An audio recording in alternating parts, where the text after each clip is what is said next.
This episode of the CyberWire is made possible in part by SpyCloud. Stolen data circulating on the criminal underground is fuel for data breaches, account takeover, ransomware attacks, and online fraud. Your biggest security risk might be a breach or malware infection outside of your control that exposes the data of your users. SpyCloud constantly recaptures and analyzes new data sourced from the dark web that power solutions that proactively protect over 3 billion employees and consumer accounts worldwide. Learn how to make recaptured data your best defense at spycloud.com/cyberwire. That's spycloud.com/cyberwire.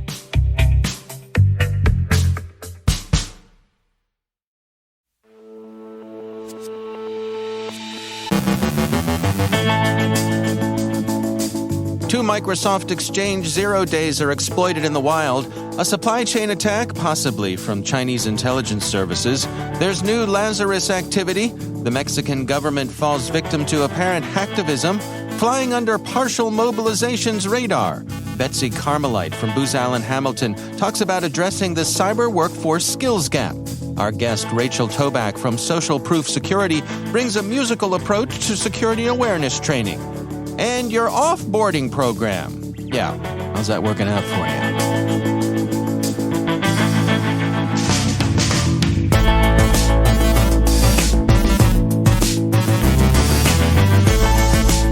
From the CyberWire studios at Data Tribe, I'm Dave Bittner with your CyberWire summary for Monday, October 3rd, 2022.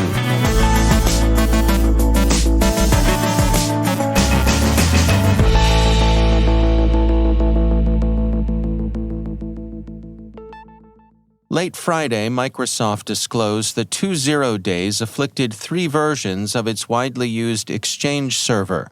Redmond's initial disclosure said, Microsoft is investigating 2 reported 0-day vulnerabilities affecting Microsoft Exchange Server 2013, Exchange Server 2016, and Exchange Server 2019. The first one, identified as CVE 2022-41040, is a server-side request forgery vulnerability, and the second one, identified as CVE 2022-41082, allows remote code execution when PowerShell is accessible to the attacker.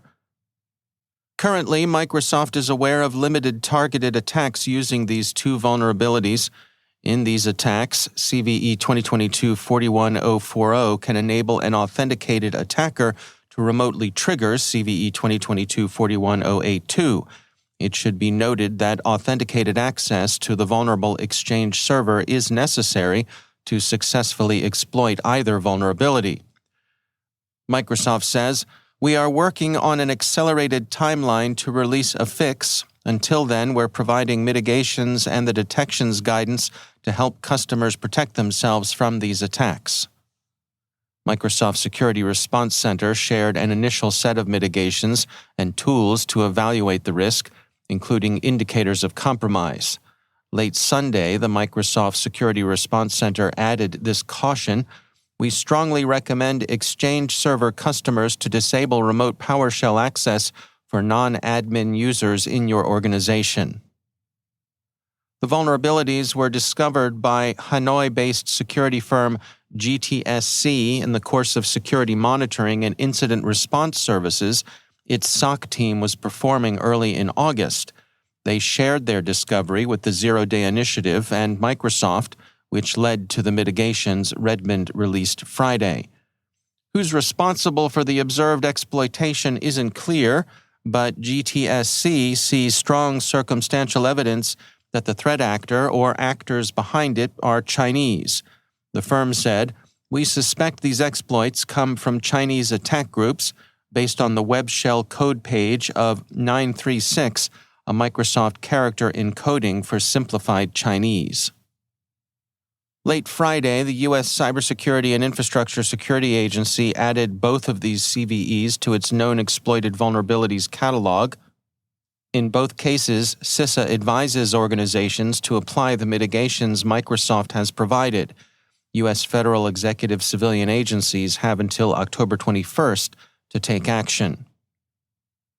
CrowdStrike warns that a suspected Chinese threat actor carried out a supply chain attack by compromising a popular commercial chat product distributed by Vancouver-based customer service firm Com100. The security firm said, malware is delivered via a signed Com100 installer that was downloadable from the company's website. The installer was signed on September 26, 2022, using a valid Com100 Network Corporation certificate. It's not yet clear how many entities downloaded the malicious installer, but Reuters says a person familiar with the matter cited a dozen known victims, although the actual figure could be much higher. CrowdStrike adds that the Trojanized file was identified at organizations in the industrial, healthcare, technology, manufacturing, insurance, and telecommunications sectors in North America and Europe. The record notes that Com100 says it has more than 15,000 customers across 51 countries. Researchers at ESET say that North Korea's Lazarus group used Amazon-themed spear phishing documents to target an employee of an aerospace company in the Netherlands and a political journalist in Belgium. The goal of the campaign, which occurred last autumn, was data theft. The researchers noted that the attackers exploited a vulnerability in Dell DB-Util drivers, which was patched in May 2021. Bleeping Computer notes that the threat actor utilized a bring-your-own-vulnerable driver technique, stating, a BYOVD attack is when threat actors load legitimate signed drivers in Windows that also contain known vulnerabilities. As the kernel drivers are signed, Windows will allow the driver to be installed in the operating system. However, the threat actors can now exploit the driver's vulnerabilities to launch commands with kernel-level privileges. Reuters reports that the Mexican government has fallen victim to a cyber attack. The data compromised belonged to the Defense Ministry and included information about the president's health condition. Other information contained in the hack included information about criminals, transcripts of communications, and information monitoring the U.S. ambassador to Mexico. It may have been a hacktivist action. The group has been identified as Guacamaya or Macaw in Spanish.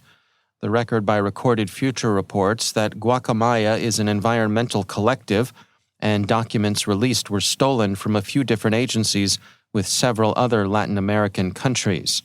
Guacamaya is reported to have used Proxy Shell to gain access to the military's systems. The partial mobilization recently announced in Russia continues to be both unpopular and apparently capricious, and these features of the call-up have found expression in cyberspace. There seems to be a thriving online black market in goods and services designed to help Russian men avoid being called to the colors. Bleeping Computer says that the items on offer include fabricated exemptions, promises to alter official databases to keep the customer's name out of call-up sweeps, and gray SIM cards to help evade government surveillance. Some of the offers are legitimate in the sense that they deliver on their promises to helping the customer evade Russian law, but others are, as might have been foreseen, simple scams that leave the buyer as vulnerable to conscription as he was before, only marginally poorer. And finally, the U.S. Attorney's Office for the District of Hawaii announced on September 28th that a Honolulu man pleaded guilty to sabotaging his former employer's computer network. Casey K. Umetsu Sr. will be sentenced in January. He'd worked on the IT staff of a financial service company for about 2 years, and after leaving the company, he used credentials he'd retained to access his former employee's systems to redirect its web traffic to other sites, effectively crippling both its websites and its email. His goal was to get himself rehired at a higher salary. U.S. Attorney Claire E. Connors said in the statement, Umetsu criminally abused the special access privileges given to him by his employer to disrupt its network operations for personal gain. Those who compromise the security of a computer network, whether government, business, or personal, will be investigated and prosecuted, including technology personnel whose access was granted by the victim. So, when thinking about that offboarding program, HR and job seekers, a pro tip: stop me before I hack again is not a good entry under professional goals.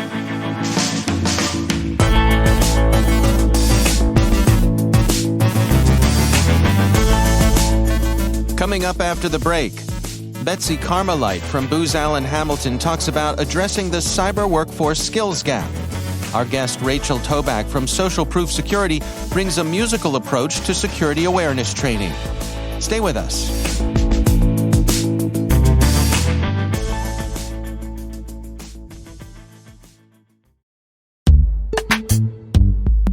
And now, a word from our sponsor, Recorded Future. Staying one step ahead of the rapidly evolving threat landscape requires a constant flow of daily intelligence. To stay up to date on everything happening in the world of cybersecurity, join over 50,000 other security professionals who subscribe to the Cyber Daily. With daily email updates on the latest cybersecurity news, top threat actors, exploited vulnerabilities, suspicious IP addresses, and more, the Cyber Daily is the first thing security professionals check every morning.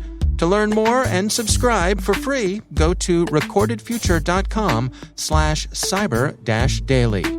And we thank Recorded Future for sponsoring our show. And now, a word from our sponsor, Collide. Collide is an endpoint security solution that uses the most powerful untapped resource in IT, end users. Legacy device management tools like MDMs force disruptive agents onto employee devices that slow performance and treat privacy as an afterthought. Collide does things differently. Instead of forcing changes, Collide notifies your team via Slack when their devices are insecure and gives them step-by-step instructions to solve the issue. Collide can help you build a culture where everyone contributes to security because everyone understands how and why to do it. For IT admins, Collide provides a single dashboard that lets you monitor the security of your entire fleet, whether they're running on Mac, Windows, or Linux. That visibility makes it easier to prove compliance to your auditors, customers, and leadership. You can meet your compliance goals by putting users first. Visit collide.com/CyberWire Daily to find out how. That's KOLIDE.com/CyberWire Daily. And we thank Collide for sponsoring our show.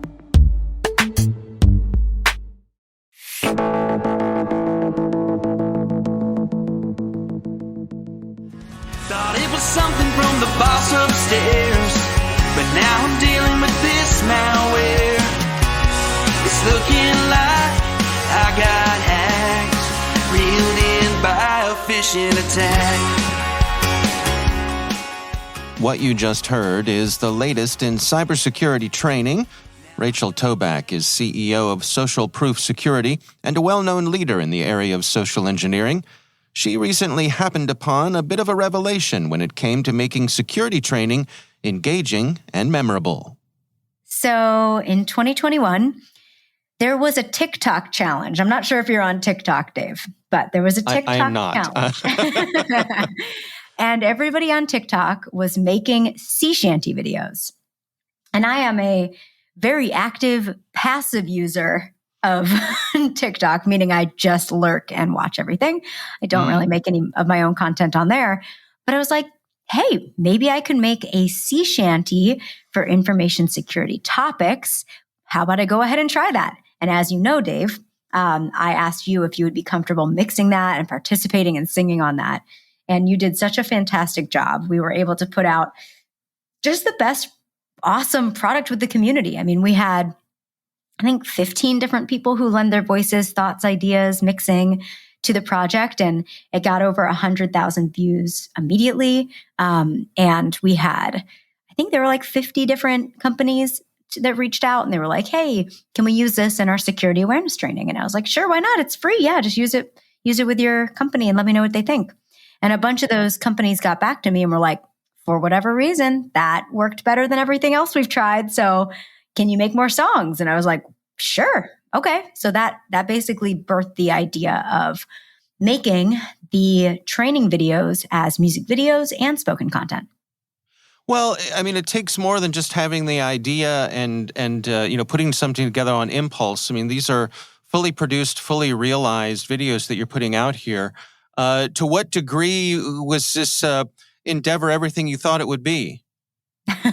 Yeah, well, once I did the sea shanty and I saw that people liked it and it helped actually move the needle for companies, they were saying that it helped them with people understanding the why behind a lot of the things that they do, like requiring you to use multi-factor authentication or a password manager. I decided, hey, it seems like music's always been helpful for people to understand new topics, from everything from Schoolhouse Rock to this now.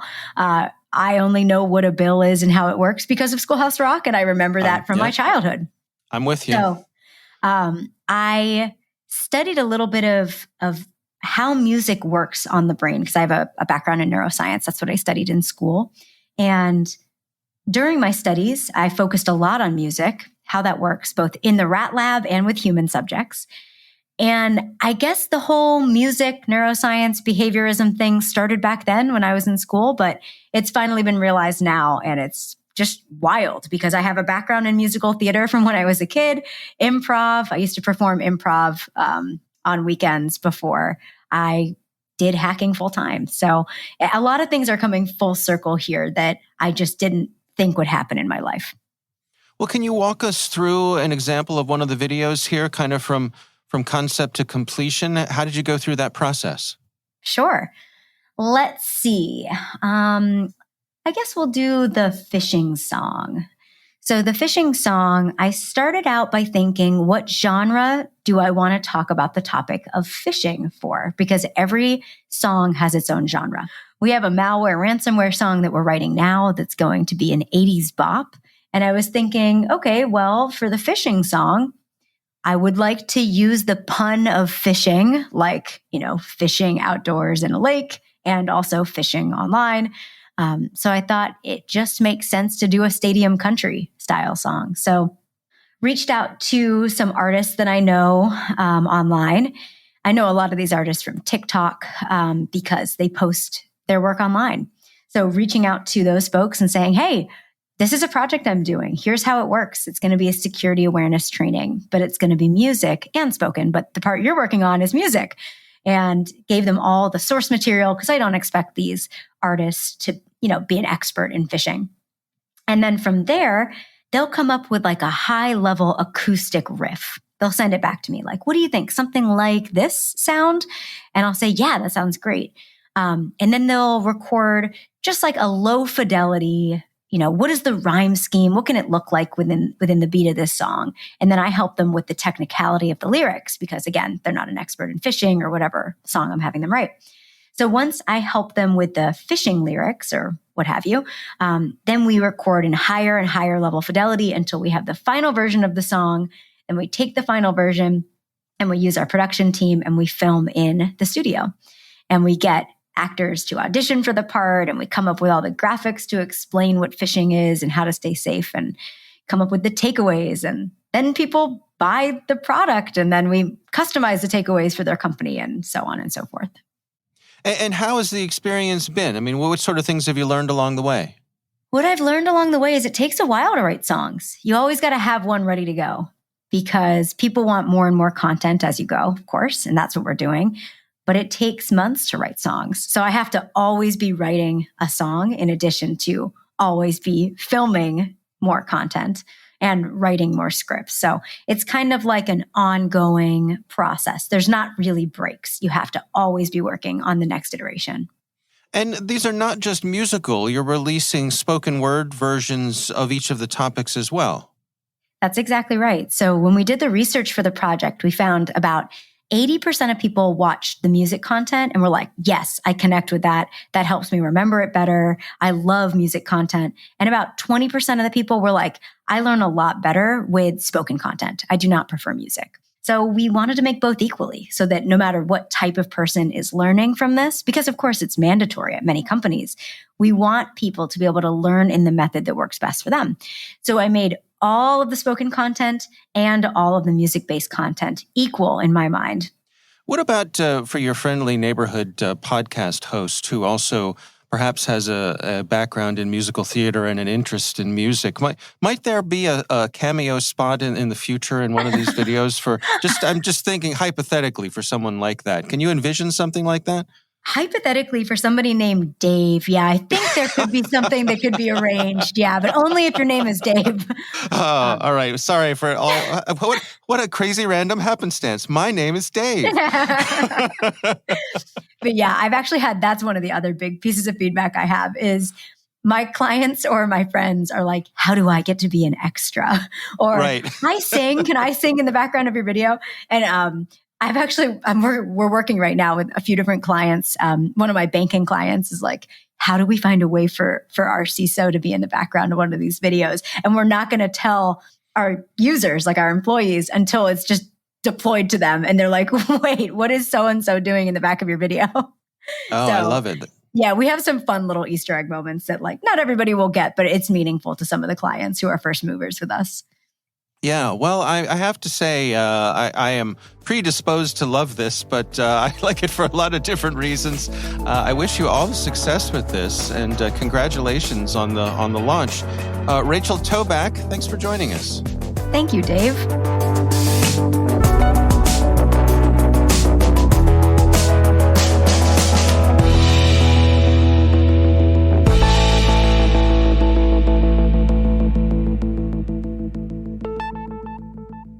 And joining me once again is Betsy Carmelite. She's a principal at Booz Allen Hamilton and also their Federal Attack Surface Reduction Lead. Betsy, it's always great to welcome you back to the show. I want to touch today on this ongoing situation with the skills gap in the cyber workforce and the degree to which that is a real thing, to which it's a perceived thing. I'm curious for your take on it. Yeah, thanks, Dave. I always want to do some stage setting first. Cybersecurity is really about outpacing the adversary, so investigating it, learning from it, and then getting ahead of it. And being very realistic, this is an incredibly complex environment to work in, as well as a fascinating one. This is really a collective problem for the government and the private sector, the addressing the skills gap issue. So I think it's definitely beyond perceived and a reality. In today's one battle space environment, groupthink is really not going to solve the problems we face as a nation and with our economy to tackle this problem.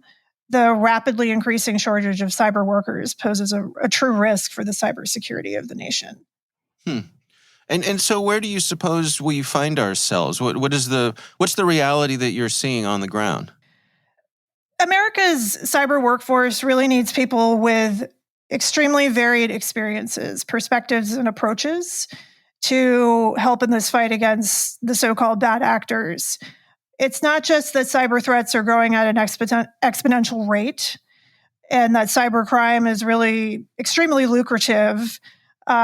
Really, it's understanding how we can bring different mindsets for different specialized skills into that fight, as well as to advance the workforce. And secondly, no single organization or approach can tackle that problem alone. We need to be equipped and also equip the workforce with skill sets to match the diversity of that threat. And that's where we hit on the risk of, without specialized cyber talent, organizations and our data are at risk. What are some of the specific recommendations then? I mean, some of the things that can really move the needle here. I think, and the way that we're looking at this within our cyber workforce, we must evolve, and managers and leaders need to be really explicit and intentional about asking our colleagues to evolve. It can be such a challenge just to hire the workforce. And once you have the team or skills, you can sit back and think they know what they need to do. But you really need to take on an approach, and this is maybe not unique to this industry alone, but you really need to ask our talent to continuously learn, dig in, and help them with the how. How do they do that? So we believe that you need to create more entryways into the workforce for new talent. We're exploring university partnerships, feeding the talent pipeline. Military and military veteran partnerships target key populations that have skills-based training and really you need to identify the potential or aptitude to learn. We also like to recommend fostering a culture of mobility and collaboration that drives perpetual learning. At Booz Allen, we really want people to experience different clients and missions, cultivate diverse skill sets. And we can't fill these positions today with skill sets of 5 years ago. It's a constant skill building approach. After hiring, we need to work on upskilling, training, facilitating venues where people can bring their ideas and thought leadership. What about diversity itself? I mean, I know that's been a focus for you and your colleagues as well. Yeah, so I think you can approach diversity with diversity of the demographic of the workforce, but also diversity of skills and the functional skills that you need to bring into cybersecurity. So there's a prevailing attitude in cybersecurity that you can't perform a role without prior experience. But that really creates a catch-22, and particularly for underrepresented groups. So, for instance, women reportedly comprise roughly 1/4 of the cybersecurity workforce, yet they may not apply for jobs if they don't feel that they already have 100% or they meet 100% of the posted requirements. Rather than saying, hey, I meet 50% of the requirements, I'll go for it. So that's an issue. Encouraging and really identifying the potential within a resume. It's important to identify skills in someone that have the potential to transfer to the multitude of other cyber disciplines. And some of the best cyber intel analysts that I've hired have law degrees. The critical thinking that is taught and that they love lends well to data collection, processing, and analysis. From my own personal experience, I'm also a Russian linguist. I learned to disassemble words, look for patterns, look for structures. And that skill conveys so well to puzzling out an intel problem, in addition to the obvious need for cyber linguists in the field. And I think we must challenge ourselves to consider candidates who bring that wider range of experiences and to recognize the strengths of other backgrounds to the field. You can be a successful cyber professional and have a background in computer science or data science or engineering, or you can come into the field with a psychology degree, political science, linguistics, law. And in our success, we see at Booz Allen is to bring together those diverse skills under one team of cyber mission-focused analysts.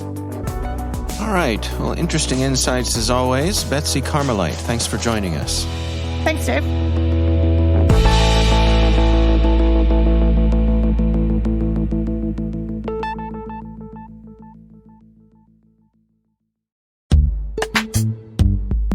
This episode of the CyberWire is made possible in part by CrowdSec.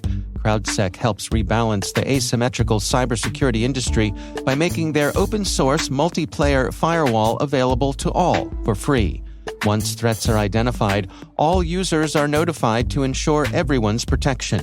No matter what your business size, CrowdSec offers adaptive response to credential stuffing, port scans, password brute forcing, and much more. At CrowdSec, they have each other's backs and make the internet safer together. Visit crowdsec.net to learn more.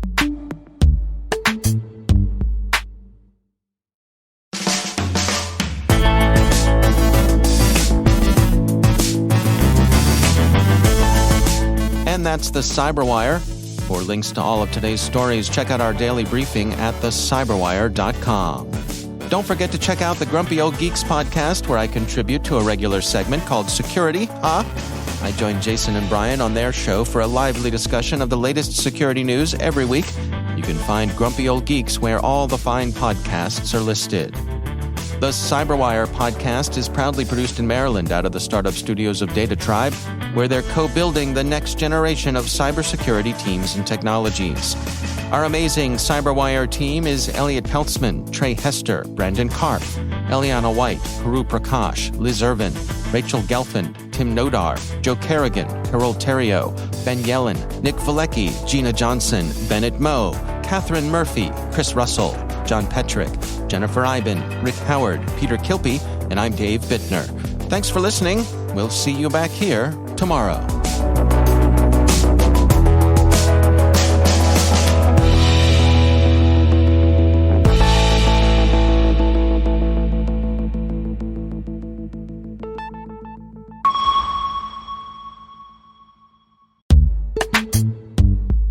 And now, a word from our sponsor, Alert Logic. The defining characteristic of a managed detection and response service is its focus on delivering a meaningful security outcome, meant to ease both pre-breach and post-breach concerns. Maximum visibility and the ability to detect and respond to threats combines with capabilities to minimize the impact of vulnerabilities, configuration issues, and attacks. An effective MDR solution must address both. Alert Logic is the only MDR provider that delivers comprehensive coverage for public clouds, SaaS, on-premises, and hybrid environments. Their cloud-native technology and white-glove team of security experts protect your organization 24/7 and ensure you have the most effective response to resolve whatever threats may come. Alert Logic is the industry's first SaaS MDR provider with purpose-built technology and security experts that help identify and respond to cybersecurity breaches, providing complete compliance solutions that give customers peace of mind and deliver on best practices. Learn more about how Alert Logic's MDR can provide complete coverage for your most critical assets at alertlogic.com. That's alertlogic.com. And we thank Alert Logic for sponsoring our show.